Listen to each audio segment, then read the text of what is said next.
Mengenal teori progresivisme. Teori belajar progresivisme dalam pembelajaran bahasa Indonesia. Apa sih progresivisme itu? Progres artinya adalah kemajuan.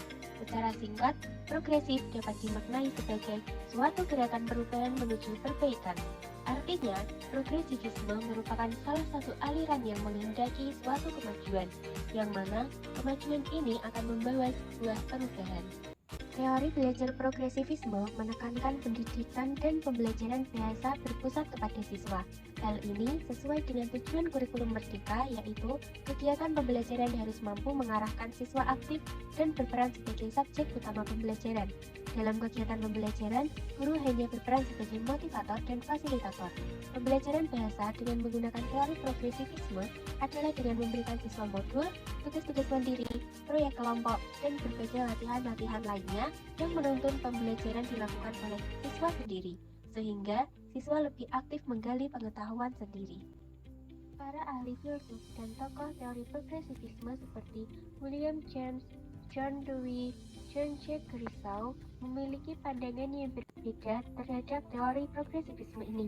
Tetapi, mereka semua sepakat bahwa pendidikan harus berpusat pada siswa, relevan dengan kehidupan nyata, dan mempersiapkan siswa untuk masa depan. Tujuan pendidikan aliran progresivisme: memberikan keterampilan dan alat-alat yang bermanfaat untuk berinteraksi dengan lingkungan yang berbeda dalam proses perubahan secara terus-menerus. Menurut progresivisme, proses pendidikan memiliki dua segi, yaitu psikologis dan sosiologis. Dari segi psikologis, pendidik harus dapat mengetahui tenaga-tenaga atau daya-daya yang ada pada anak didik yang akan dikembangkan. Psikologinya seperti yang berpengaruh di Amerika, yaitu psikologi dari aliran behaviorisme dan pragmatisme. Dari segi sosiologis, pendidik harus mengetahui kemana tenaga-tenaga itu harus dibimbingnya. Di samping itu, progresivisme memandang pendidikan sebagai suatu proses perkembangan, sehingga seorang pendidik harus selalu siap untuk memodifikasi berbagai metode dan strategi dalam pengupayaan ilmu-ilmu pengetahuan terbaru dan berbagai perubahan.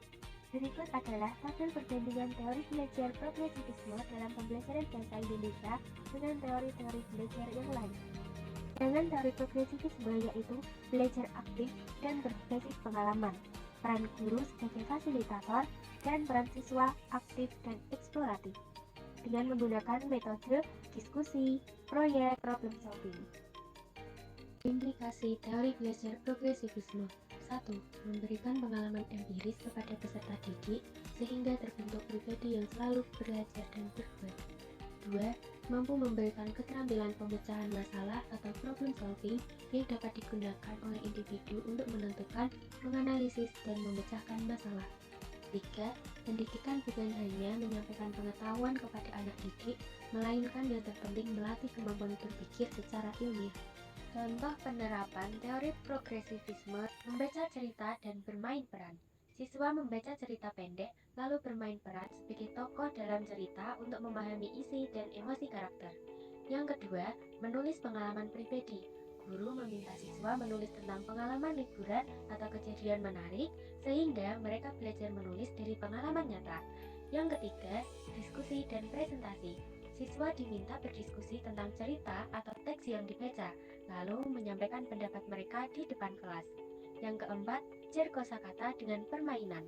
Siswa diajak bermain tebak kata atau membuat kalimat dari kata baru yang mereka pelajari agar lebih mudah memahami maknanya. Yang kelima, membuat cerita bergambar. Siswa menulis cerita pendek dan menggambarkan ilustrasi untuk meningkatkan kreativitas dan pemahaman mereka terhadap teks.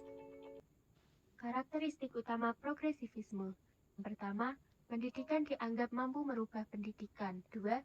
Manusia sebagai subjek yang memiliki kemampuan. Teori progresivisme memiliki konsep bukan hanya memberi pengetahuan saja, tetapi melatih keterampilan dan kemampuan yang dimiliki peserta didik, sehingga pendidikan mampu memberi perubahan pada peserta didik agar dapat menjadi individu yang mampu menghadapi permasalahan serta mampu menyesuaikan diri di kehidupan masyarakat.